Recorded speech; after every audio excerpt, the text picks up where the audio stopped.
What's up guys, FM Campbell here, welcome to episode number 38 of the Aston Villa series.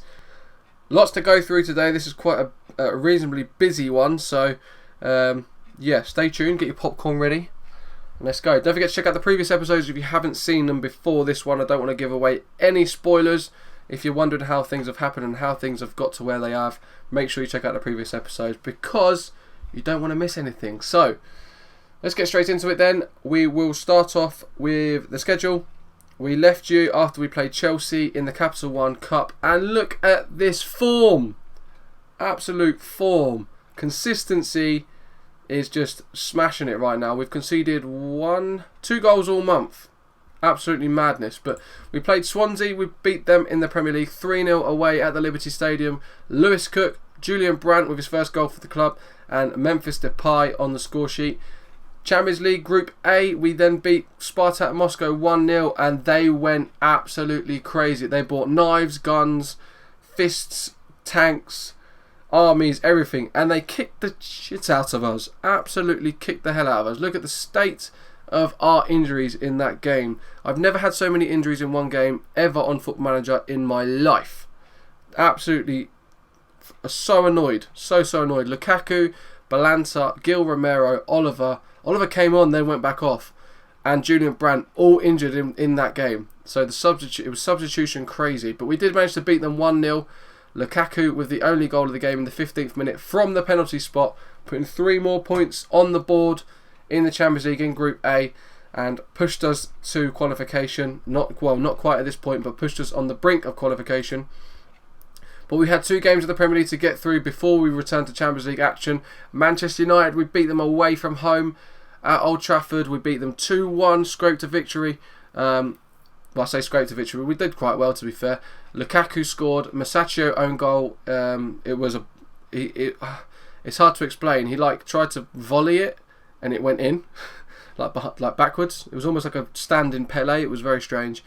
But then he did make up and redeem himself and scored a goal for them in the 87th minute, making it 2-1, and the first goal in God knows how many games that we actually conceded. The first goal that we conceded in since what? The 26th of September. Bearing in mind we're on the 11th of November. So a long time, but well over nearly a month and a half. Leicester though, we played in the Premier League at home, only scraped a 1-0 victory. Harry Kane with the only goal of the game. That rhymes. Making it 1-0. 3 more points though in the Premier League. This is where it leaves us in the Premier League. We are top by 5 whole points. 5 big massive points. So I am loving life at the minute. Chelsea have obviously dropped some more points somewhere else, which I'll come into in a second. But yeah, chuffed to bits with that one. Then we played Dortmund in the Champions League in the Champions League group in Group A. We beat them 2-1 after drawing with them 1-1 earlier on in the season in the return, not a leg, but in the return fixture at home. 2-1, Lukaku and Lacazette were the goals, and Sven Bender got an 89th minute consolation goal for them. A very dominant performance from ourselves. Very good to see. This is what it means for the Champions League Group A, and it looks like we are qualifying by the looks of it. There's 1 more game to go. We are qualifying top of the group. Roma are 4 points behind us. It does mean that we have to play Roma in our last game. So yeah, very chuffed to bits about that one. We beat them by 4 points, as I said. We didn't lose a game the whole time. We won 4 out of 5, drew 1, which was the Dortmund game, which I just mentioned. It looks like Roma, it's going to be Roma joining us as well. It's basically set. The only ones that they can is Will Dortmund or Spartak Moscow, who will be pushed into the Europa League in that 3rd position spot. But yeah, as I said, top of the group, we'll be going through. We're playing. I don't know who we'll play in the next round. Obviously, we've got a fixture left as of yet. So we do have Roma on the 12th of this month. So in 11 days' time. It's going to be. I'll probably rotate some youngsters in there, get them some game time, and just give a couple of players a bit of a break. But we've got a big month coming up. Let's be honest. We've got Chelsea, which is going to be a really tough game. We've got Liverpool. We've got Chelsea and Liverpool away. Then we've got Roma away. Then we have Sunderland and Leeds at home. Hull away. Get out of the way, please. We've got QPR at home. Then Stoke away. And then on the 1st we have City away. And then Arsenal. So we've got a real tough run of fixtures. But I think if we can beat Chelsea, I think we're in with a good shout of at least second. I know we're targeted to finish in the top 4 of the Premier League, but we've got a couple of bits of information to go through. We are signing a guy called Piscopo on a free... Well, not on a free, I don't think, actually. He's signing for 185k. He joins on the 1st, in January. 19 years old. Look at that potential. Look at that determination. And I love a player with good determination, good natural fitness, good stamina, a good work rate, and good teamwork. They are probably the 4 things that I look at when if I see them in a player, I literally fall in love with him. He's got reasonably good potential, to be fair. He's a good signing for League 2 side, probably a good signing for a Premier League team in the future. We've signed him for 185k from off the transfer list. He's already worth double that in his value.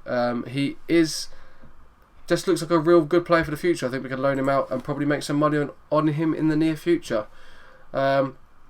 We've had the nice Capital One Cup draw. Obviously, we played Southampton and Chelsea to get where we are. We are playing Leeds at home in the quarter-finals. The other teams left in it, we've got Forest against Palace, Stoke against United, Norwich against Tottenham, and ourselves against Leeds. So we've avoided United and Tottenham. Leeds have knocked out Liverpool, so that's as a United fan, I'm happy with that. Although Leeds being through again, Stoke are doing very well in the Premier League at the minute, so I think that'll be a tough task for United. Forest and Palace are realistically, we can beat both of them. Norwich and Tottenham, you'd expect Tottenham to go through, but Norwich are a tough team, so they're doing quite well. Other bits of information: it was 5 matches won in a row after the Swansea game, so make that 6 after United, 7 after Leicester, 1 in a row. 8. We went 8 games without conceding a single goal in the Premier League. I think 1, 2, 3, 4, 5. That's incorrect. So it's 8 games in all competitions. 1, 2, 3, 4, 5, 6, 7, 8. Didn't concede here. So 9 games in total we went without conceding a goal. I think that's a new record for the club, I believe. But the Spartak Moscow game, the one I was talking about, all the injuries, we've had problems. Gaston Gil Romero is out for 2 to 3 months.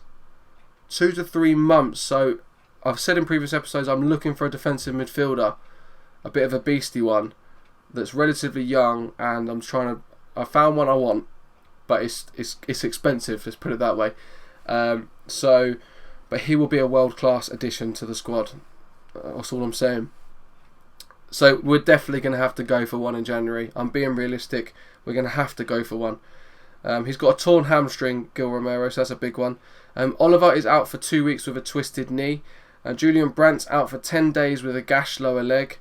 And Mamana, who wasn't even playing in that game, as you can see, he's out for 3 to 4 weeks with a back strain. What the bloody hell is going on? Where have all these injuries come from? It's absolutely shocking. But we then went for 10 wins in a row after the United game. That then continued to 11 and then 12 with the Dortmund game.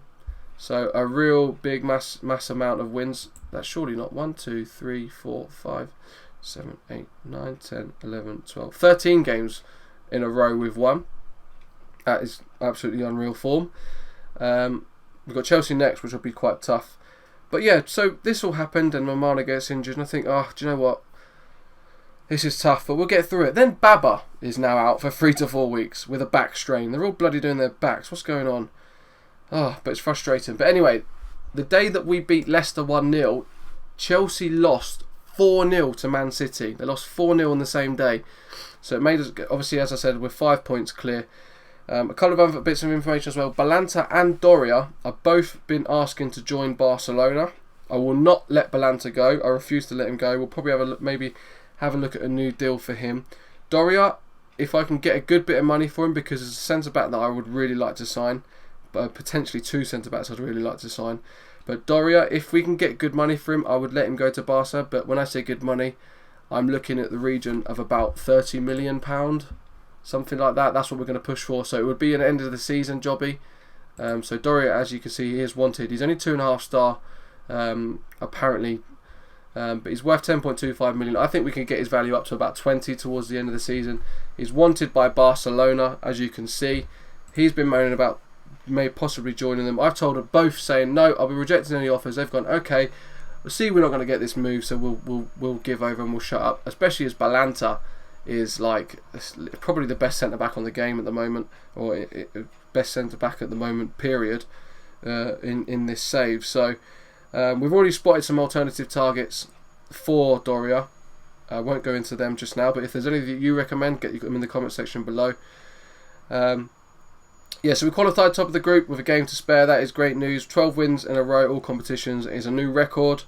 Ruben Neves won Player of the Month. I don't know how, because he only played like 2 games, but I think because of the consistency in the 2 games, it does mean that yeah, he's doing quite well. But we also won, to top it off and to finish off the episode, we have won Manager of the Month 2 months in a row now. Jose Mourinho got it in August and September. We've got it in October and November. So I'm very pleased with the way things are going. I generally think we can push on all fronts. I think we can challenge for the Champions League. I think we can win the Premier League. I think we can push on for the cups. Our issues are going to be this season are going to be injuries and are going to be fitness. I'm rotating as much as I can, but there are an awful lot of games that we're going to be playing. Bearing in mind you're seeing all this, but we've got all the Champions League games to be added, we've got the Capital One Cup games to be added, and we've got the FA Cup games to be added as well, all around the current fixtures that we've got. So expect to see about another, hopefully about 10 to 15 games added onto our fixture list. But yeah, the form has been unreal so far. Let's hope it continues. But thank you very much for watching. Remember to leave a like if you've enjoyed the episode. Remember to get your comments in if there's anything you want to know that whatever I'm doing, or you've got any suggestions to make. Remember to subscribe to the channel if you want to continue to see sort of content like this. As I said, don't forget about the York City series. The World Network game will be returning very, very soon. Fingers crossed. We've also got plans that we're thinking about for FM16 as well, between the 4 of us, possibly involving a couple of other Football Manager YouTubers. But we'll see how we go. Like I said, thank you very much for watching. I will see you next Monday for Aston Villa, for another Aston Villa episode.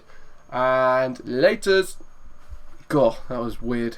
Don't say laters. Bye.